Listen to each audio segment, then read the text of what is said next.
Hi everyone, this is Eagle News. I'm kencruz in Washington. It's Saturday, November 5, 2022, here in the nation's capital. We begin today's program with news of an alarming cholera outbreak in Lebanon. Close to 20 individuals in Lebanon have succumbed to cholera as the disease spreads at an alarming rate in the country. Rocelleferia has the details.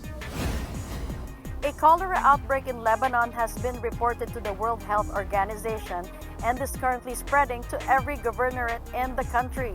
It is the first in nearly 30 years. WHO says at present, over 1,400 suspected cases have been reported across the country. The first confirmed case was on October 5. There have been 381 laboratory-confirmed cases and 17 deaths. The outbreak is rapidly spreading. Laboratory-confirmed cases are present in all 8 governorates and 18 out of 26 districts in Lebanon. WHO says the currently circulating cholera strain in Lebanon is similar to the one circulating in Syria. The health agency says cholera is deadly, but it is also preventable through vaccines and access to safe water and sanitation. It can be easily treated with timely oral rehydration or antibiotics for more severe cases. Despite global shortages in cholera vaccine and amid the rapid spread of the outbreak, WHO and Lebanon's Ministry of Public Health are aiming to secure 600,000 doses of cholera vaccine for the most vulnerable populations. This includes frontline workers, prisoners, refugees, and their host communities. WHO says the people in Lebanon are under prolonged difficult economic conditions and have limited access to clean water and proper sanitation across the country. The migration of healthcare workers, disrupted supply chains, and unaffordable energy supply have severely weakened the response capacity of the hospitals and primary healthcare facilities, which are now threatened by the growing outbreak and increasing caseloads. Rocelleferia, Washington, D.C., Eagle News. We live in extraordinary times. In other news, here in the U.S., a collaborative report by several health agencies in the country says there's a continuing downward trend in cancer deaths here. Jeff Sanidad tells us more. According to the latest annual report to the nation on the status of cancer, cancer death rates continued to decline among men, women, children, and adolescents and young adults in every major racial and ethnic group in the United States from 2015 to 2019. The report also says that from 2014 to 2018, overall cancer incidence or new cases of cancer remained stable for men and children. However, it increased in women and adolescents and young adults. This year's cancer report, published October 27, highlights longer-term trends in pancreatic cancer as well as racial and ethnic disparities in incidence and death rates for many individual cancer sites. The report shows that from 2015 to 2019, overall cancer death rates decreased by 2% per year in men and women combined.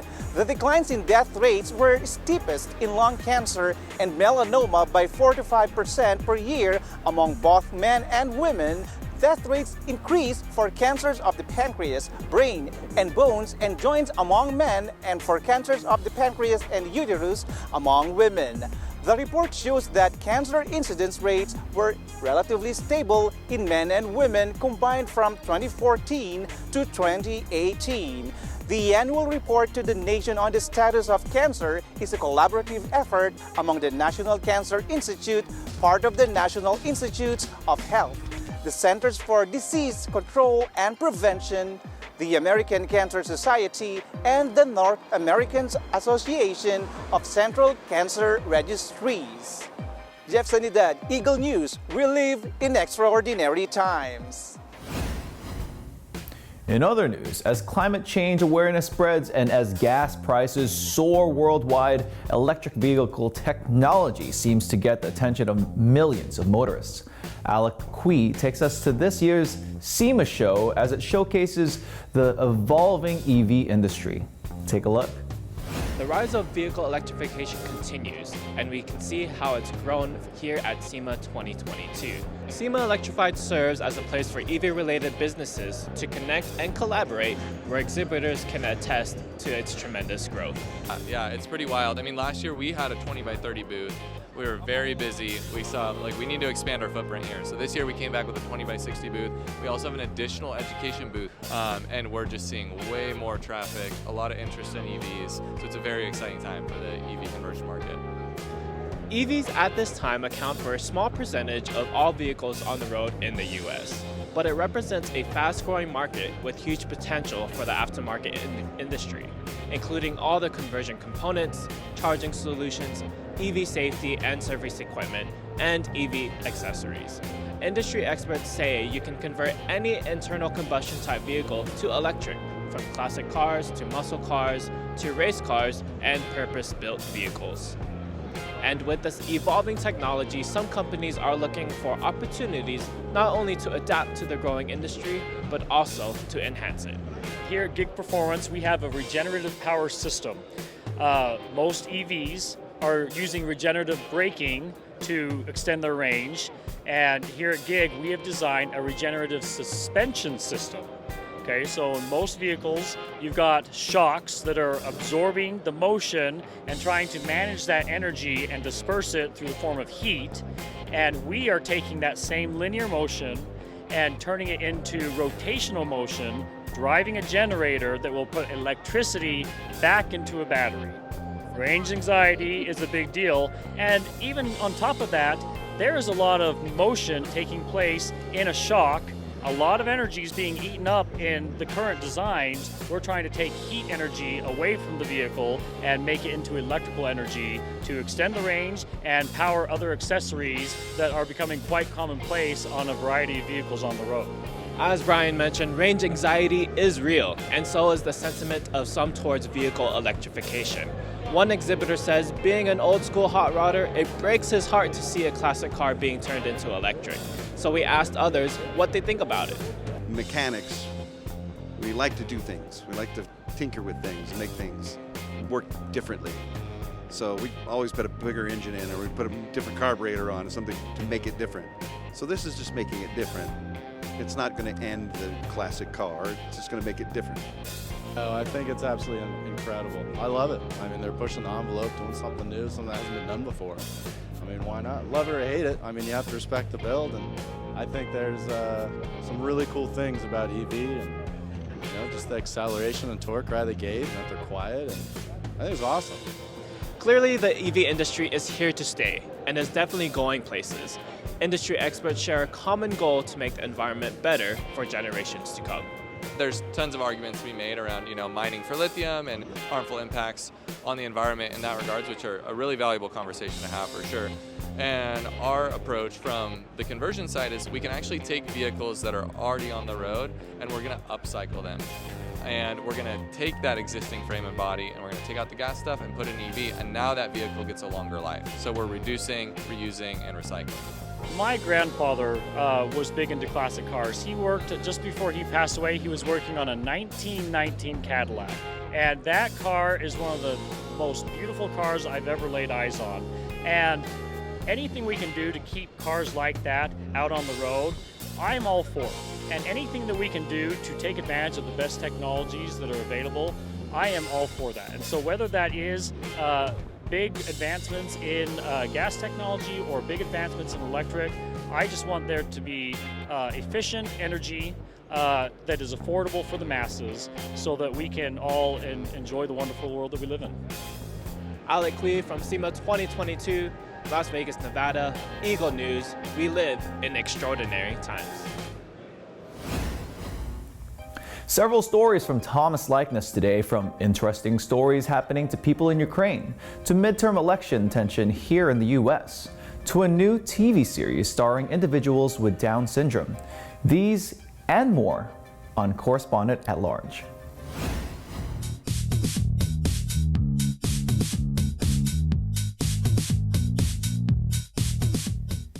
And now news and commentary from around the globe.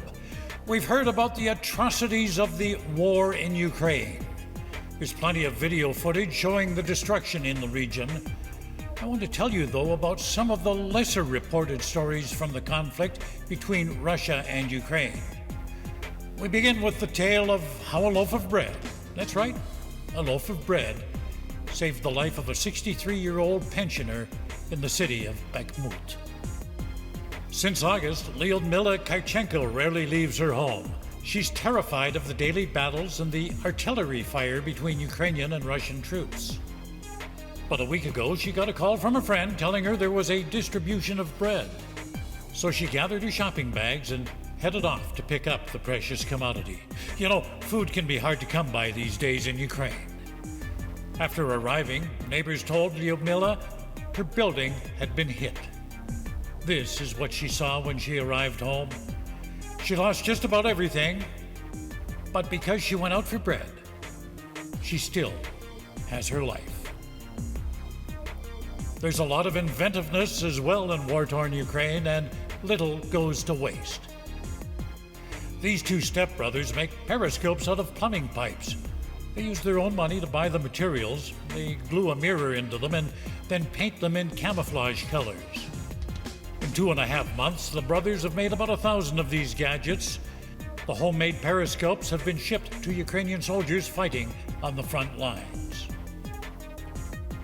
And you know it's cold in the trenches. To help keep soldiers warm, Ukrainians from all walks of life are making so-called trench candles.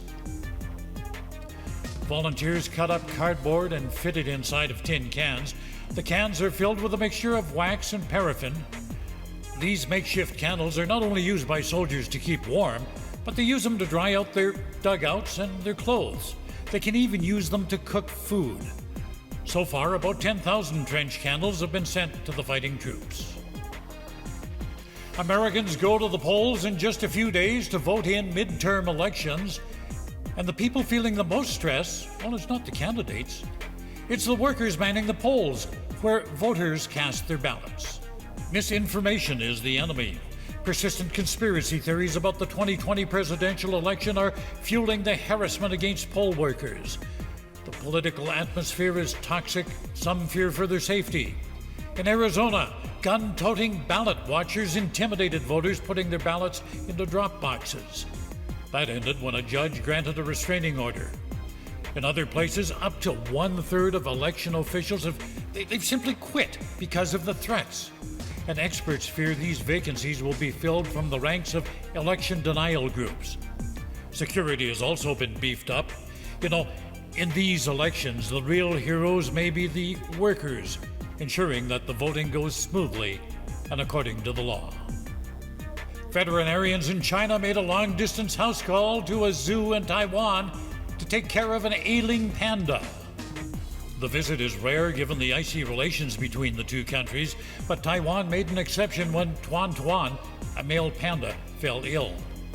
Tuan Tuan, who is 18, is in his twilight days and has been placed into end-of-life care. The Chinese vets will stay and observe the animal's condition. Tuan Tuan and his breeding mate were given to Taiwan by Beijing at a time when relations between the two countries were more cordial. A new television series is being shot in Chile, starring actors with Down syndrome. It's called Chromosome 21, referring to the genetic condition involving the 21st chromosome that causes Down syndrome. It's a crime thriller which also addresses the issue people with the disorder face. The main characters have Down syndrome. They are not portrayed as little angels or like children. Instead, their flaws will be revealed. They'll be shown as people with good and bad traits. The show is being shot in Spanish, but definitely has global appeal. Perhaps an English version may evolve, like the program The Good Doctor. That one follows the life of a surgeon on the autism spectrum, and that show is based on a series that was first developed in South Korea. I'll be back in 7 days, and in the meantime, I wish you all peace, joy, and happiness in the ensuing week. Thomas I. Likeness, Correspondent at Large, Eagle News. We live in extraordinary times. Farmers and households in Pennsylvania get more connected as the state launches a new website highlighting local products and services. Myla Simbulan reports on community care.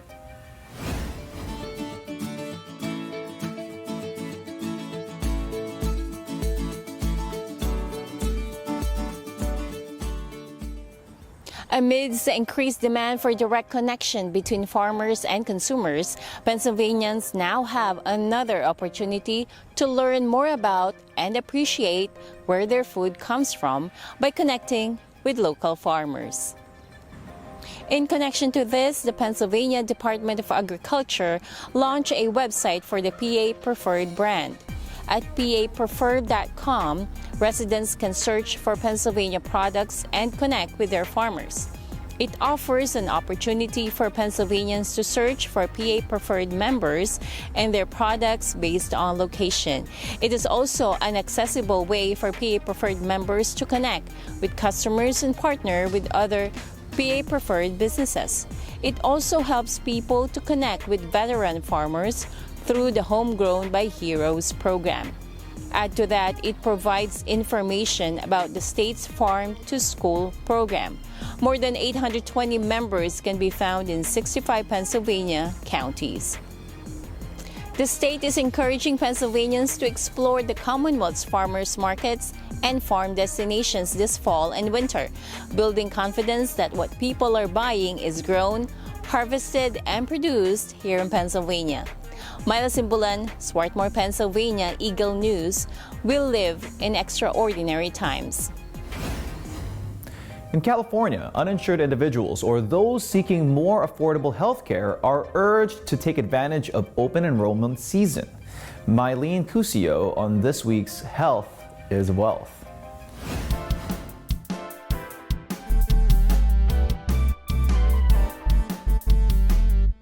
It is healthcare open enrollment time for all California residents. The state is making it affordable for Californians to be covered for comprehensive health insurance coverage.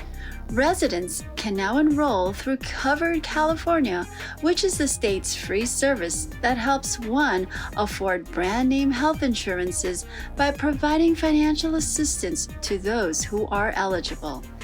California Governor Gavin Newsom urges everyone who is uninsured in the state to sign up now. Hey Californians, it's that time of year again. Open healthcare enrollment. Did you know that two-thirds of people who used Covered California can get health insurance for as little as $10 per month? $10 per month. At a time of runaway inflation, costs going through the roof everywhere, health insurance, health care for as little as $10 a month. And get this, an estimated 1 million Californians currently that are uninsured are eligible today for low or no cost coverage through Covered California. So find out if you're eligible for financial assistance by visiting coveredca.com to learn more. About 7% of California's population still has no health insurance coverage. And according to the California Healthcare Foundation, the majority are undocumented residents. Mylene Cusio, Los Angeles, California, Eagle News. We live in extraordinary times. Now, let's head over to Canada, where school workers in Ontario have gone on strike demanding fair wages and benefits. This despite the province passing a law that demonstrations by education workers are prohibited. Yolanda Asperis on Learning Curve.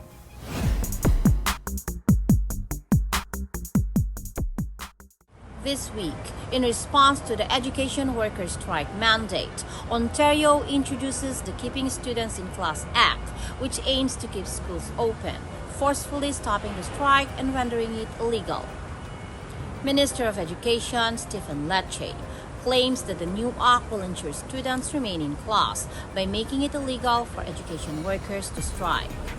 An alarming factor of this act is that it uses the notwithstanding clause to disregard parts of Canada's Human Rights Code and the Charter of Rights and Freedoms and prevent education workers from holding a strike. Early in October, the Canadian Union of Public Employees, or QP Ontario, released poll results that revealed an overwhelming majority voting in favor of a strike. The reason: most education workers in Ontario are paid below living wage. Lecce highlights that the government has improved their offer, a 2.5% salary increase for those making below $43,000 a year. Many education workers are saying this offer is still unfair, given Canada's nearly 7% inflation rate. Many Ontarians expressed their support for the education workers. One of them is Toronto's former mayor, David Miller, calling the province's actions illegal by overriding the Human Rights Code. QP education workers have gone on strike Friday. The new act then would mean that they could be fined up for $4,000 a day. Yolanda Aspiras, Toronto, Ontario. Eagle News. We live in extraordinary times. Back here in the U.S., thousands of school buses in the country will be driven out and replaced by low to zero-emission models in the next 5 years. Keith Daphne Franco tells us from where the funds for this ambitious goal will come. Here's Down to Earth.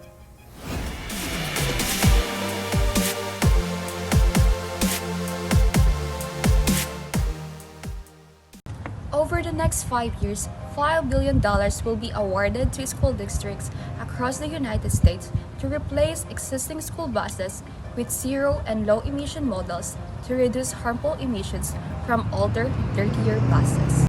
With funding from the Bipartisan Infrastructure Law, the Environmental Protection Agency, or EPA's Clean School Bus Program, has already awarded close to $1 billion to 391 school districts across the United States to replace existing school buses with clean and ZE models. It'll be a lot easier for them to save money due to the fact that they'll be spending money on things that aren't diesel fuel, with gas being so expensive, especially diesel. And I think that it will be better for the environment in terms of emissions, which will help mitigate climate change.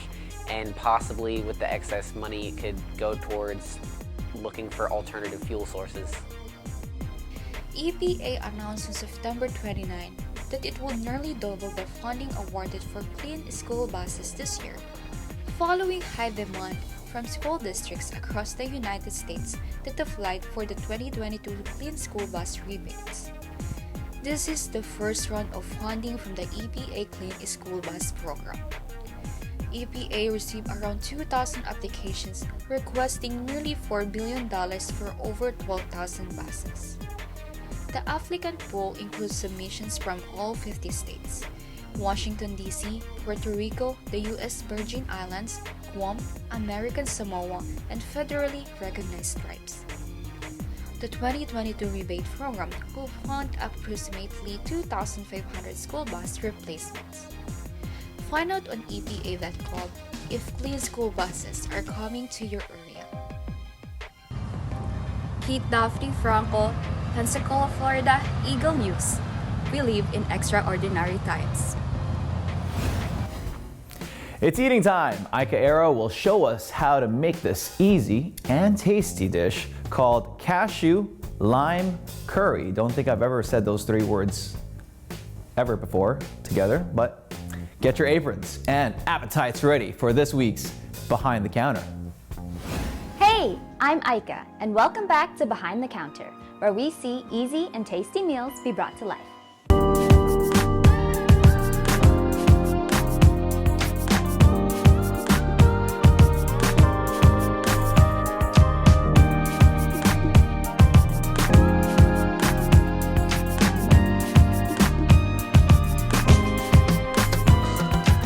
Let's catch you all up on what we're eating this time. So curry up and grab your ingredients for this delicious cashew lime curry dish.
Check back here for full recipes, and if there's a dish that you'd like to see, let us know in the comments below. Catch us on eaglenewslive.com, on our Eagle News YouTube channel, and our Facebook page.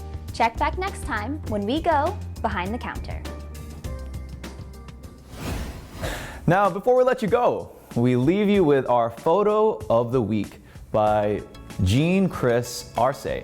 This is a shot of downtown Banff in the Alberta's Rockies in Canada. Looks like a great place for a getaway.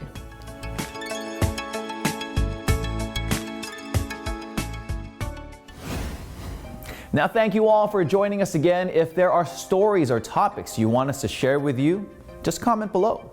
View, like, share our other shows. City Limits with Alan Basolyahe. Connected with Dr. David. Take a seat and join us with Anna Kui. Plate Date with Mike Hudson and friends.